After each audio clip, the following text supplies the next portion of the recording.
జై శ్రీరామ్. అందరికీ నమస్కారం. వెల్కమ్ టు న్యూస్ అఖండ.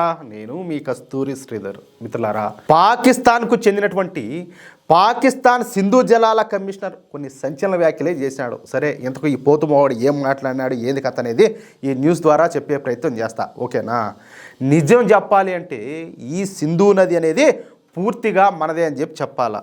ఈ సింధు నది మన దేశం గుండా ప్రవహించి పాకిస్తాన్ ద్వారా వెళ్ళి అరేబియా సముద్రంలో కలుస్తుంది అన్నమాట. ఇక ఈ సింధు నది మనకు అత్యంత పవిత్రమైనటువంటి నదుల్లో ఒకటి.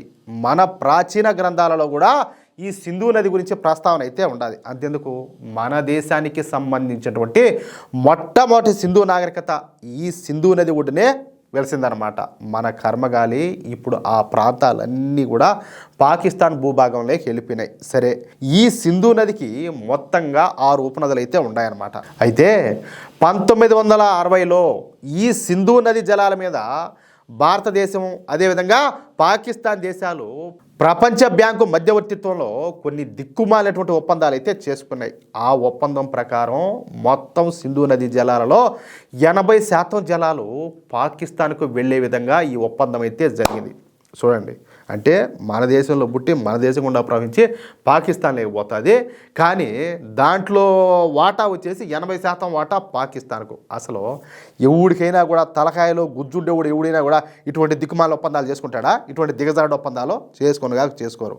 అంటే మన దేశం నుంచి వెళ్ళేటటువంటి మన నది పైన మన శత్రు దేశానికి హక్కులను ఎవరు కూడా కల్పించరు. కానీ ఆ పనిని అప్పటి మన ప్రధాని అయినటువంటి ఎవరా ఆయన ఉన్నాడు కదా, నెహ్రూ, అందరినీ ఎరుపులు చేసేదానికి పువ్వు ఒకటి పెట్టుకుంటాడా, ఆయన చేశాడనమాట ఆ పని. అంతేకాకుండా ఈ సింధు నది ఉపనదులైనటువంటి జీలం, చీనాబ్, సట్లెజ్ నదులపైన పూర్తి హక్కులను పాకిస్తాన్ కల్పించాడు. మనం ఇంత త్యాగం చేసినప్పటికీ ఈ నికృష్టపు దేశమైనటువంటి పాకిస్తాన్ మాత్రం మతపిచ్చితో కొట్టుకొని చచ్చ మన దేశం పైన 3 యుద్ధాలు చేసింది. అది కూడా ఇప్పుడు మనం పాకిస్తాన్తో ఈ సింధు నది జలాల ఒప్పందం చేసుకున్న తర్వాత పాకిస్తాన్ మనపైన 3 సార్లు దాడులకైతే పాల్పడిందనమాట. ఇక ఈ తీవ్రవాద దాడులు అయితే చెప్పాల్సిన అవసరమేలే. అంతకుమించి చెప్పాలంటే 100 కాదు 1000 అనమాట. ఈ క్రమంలోనే పాకిస్తాను గత సంవత్సరం పెహల్గాంలో తీవ్రవాద దాడికి అయితే పాల్పడింది. ఈ పెహల్గాం దాడికి ప్రతీకారంగా మన మోడీ ప్రభుత్వం ఒక అద్భుతమైనటువంటి నిర్ణయం అయితే తీసుకునేది. అదే సింధు నది జలాలను నిలిపివేయడం. ఈ విషయం మీకు కూడా తెలుసు. నిజానికి పాకిస్తాన్ బ్రతుకంతా కూడా ఈ సింధు నది జలాల మీదనే ఆధారపడి ఉండదన్నమాట.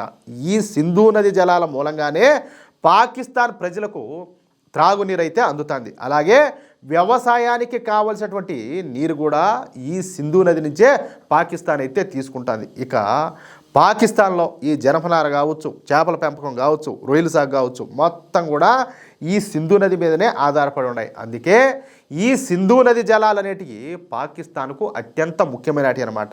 సూటిగా చెప్పాలంటే ప్రాణ సమానమైనటి, ఏ మావుల్టీ కాదు. అందుకే మన ప్రధాని మోడీ గారు సింధు నది జలాలను ఆపేసి సరైనటువంటి నిర్ణయం అయితే తీసుకున్నారు. దీంతో పాకిస్తాన్లో అంతా కూడా తీవ్రమైనటువంటి ఈ నీటి ఎద్దడి అయితే పెరిగిపోతుంది.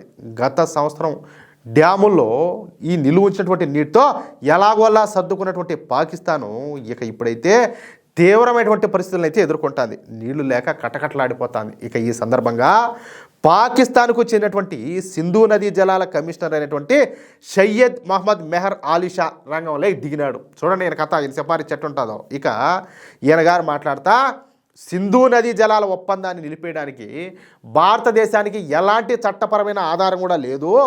అంతర్జాతీయ చట్టాల ప్రకారం ఈ ఒప్పందం అమల్లో ఉండాలి.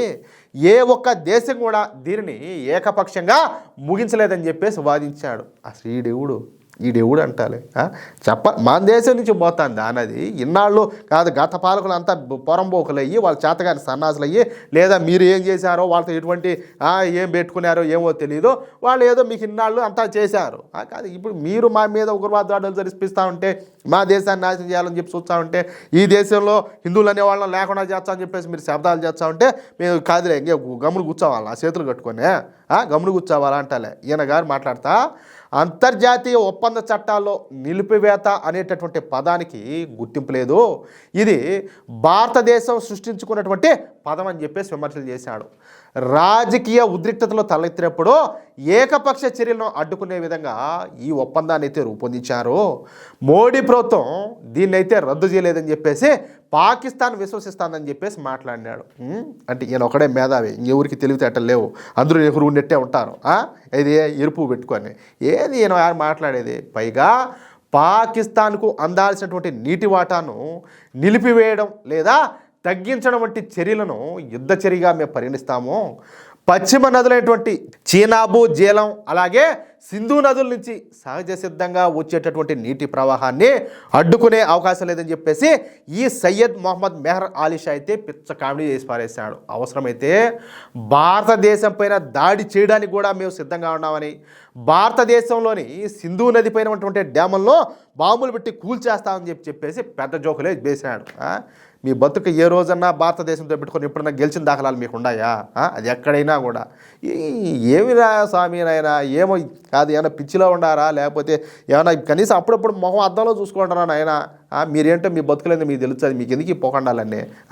ఇక్కడ నేను జోక్ అని చెప్పేసి ఎందుకు అంటున్నానంటే, ఈ పాకిస్తాన్ పిచ్చి పకోడిగాళ్ళంతా ఏదా మన దేశంలో ఉన్నటువంటి సింధు నది డ్యాములపైన దాడులు చేస్తే తద్వారా వచ్చేటటువంటి వరదల్లో పాకిస్తానే కొట్టుకొని పోతుంది. ఇప్పుడు మన దేశం నుంచే కదా పాకిస్తాన్ నీళ్లు ప్రవహిస్తున్నాయి, మనం డ్యాములు కడుతున్నాము, అవి పేలిస్తే ఏమవుతుంది? ఒక్కసారిగా ఈ నీటి వరద అంతా పోయి పాకిస్తాన్ మీద పడుతుంది. అప్పుడు ఏమవుతుంది? అది తెలియదు ముడా కొడకలుగా. అదే నేను చెప్పేది, కొంచెమన్నా గుజ్జుండక్కర్లా. కానీ ఆ విషయం కూడా తెలియనటువంటి ఈ పిచ్చి పకోడి సన్నాసులంతా కూడా మన పైన యుద్ధం చేస్తామని, అలాగే మన డ్యాములు పేల్చేస్తామని చెప్పేసి ఊకదంపుడు ఉపన్యాసాలు అయితే ఇస్తున్నారు. ఇది ఇలా ఉంటే ఆపరేషన్ సింధూర్ 2ను మార్చిలో నిర్వహించవచ్చని చెప్పేసి పాకిస్తాన్లో ఉన్నటువంటి తీవ్రవాద సంస్థలన్నీ కూడా భయపడిపోతున్నాయంట.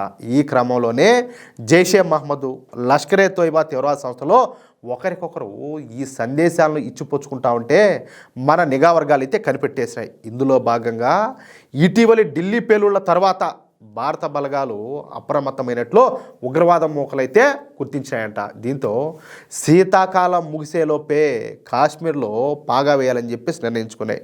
ఒకవేళ ఈ టాస్క్ కనుక తప్పితే మార్చిలో భారతదేశ సైన్యం ప్రారంభించేటటువంటి ఆపరేషన్ సింధూర్ 2.0తో ఇబ్బందులు అయితే తప్పని చెప్పేసి ఆ ఇన్ఫర్మేషన్లో హెచ్చరించాయంట.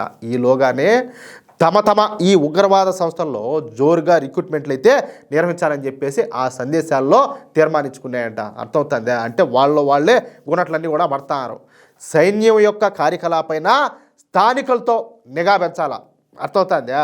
అంటే ఇప్పుడు మామూలుగా కాశ్మీర్లో వీళ్ళ వెల్విషర్స్ అంతా ఉంటారు కదా, వీళ్ళ శ్రేయోభిలాషులు అంతా, జిహాదీ జాతి ముండాకుడులంతా కూడా వాళ్ళ ద్వారా ఈ సైన్యం యొక్క కార్యకలాపాలపైన నిఘా పెట్టడం, అలాగే సంస్థలతో సంబంధం లేకుండా భారత సైన్యం యొక్క ప్రణాళికలను అడ్డుకోవడం, ఢిల్లీ పేలుళ్ళు అలాగే నౌగాం పేలుడుతో పోలీసులు అలాగే భారత సైన్యం కసితో ఉన్నాయి కాబట్టి రాటిల్ పవర్ ప్రాజెక్టు పైన దృష్టి పెట్టాయని చెప్పేసి ఈ తీవ్రవాద సంస్థల మధ్యన జరిగినటువంటి కమ్యూనికేషన్ ఇప్పుడంతా కూడా వెలుగులోకి వచ్చింది. ఇక ఏం జరుగుతుందో కాలమే నిర్ణయిస్తుంది. మొత్తానికైతే అట్లా నడుస్తుంది.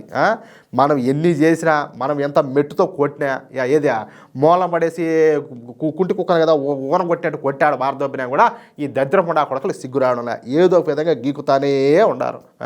చూద్దాం ఏం జరుగుతుందో. నేను కోరుకునేది ఒకటే, ఈసారి మళ్ళీతే మామూలుగా ఉండకూడదు. పాకిస్తాన్ అనేది ప్రపంచ పటంలో లేకుండా పోవాలా. ఇప్పుడు వాళ్ళకి సపోర్ట్ చేసే వాళ్ళు ఈడ కూడా కొంతమంది ఉన్నారు కదా, వీళ్ళ కూడా కింద పైన మొత్తం అంతా కప్లింగ్ పడిపోవాలా, అట్టుండాలా. చూద్దాం ఏం జరుగుతుందో. మిత్రులారా, ఈ న్యూస్ కనుక మీకు నచ్చినట్లయితే ఖచ్చితంగా ఈ న్యూస్ నలుగురికి షేర్ చేయండి. అలాగే ప్రతి ఒక్కరూ కూడా మీ యొక్క అమూల్యమైనటువంటి అభిప్రాయాలను తప్పనిసరిగా కామెంట్ రూపంలో తెలియజేయండి. ఇంకో విషయం ఏంటంటే, ఇంతవరకు మీరు కనుక మన ఛానల్ను సబ్స్క్రైబ్ చేసుకున్నట్లయితే ప్రతి ఒక్కరూ కూడా మన ఛానల్ను సబ్స్క్రైబ్ చేసుకోండి, సపోర్ట్ చేయండి ప్లీజ్. జై శ్రీరామ్, జై హింద్.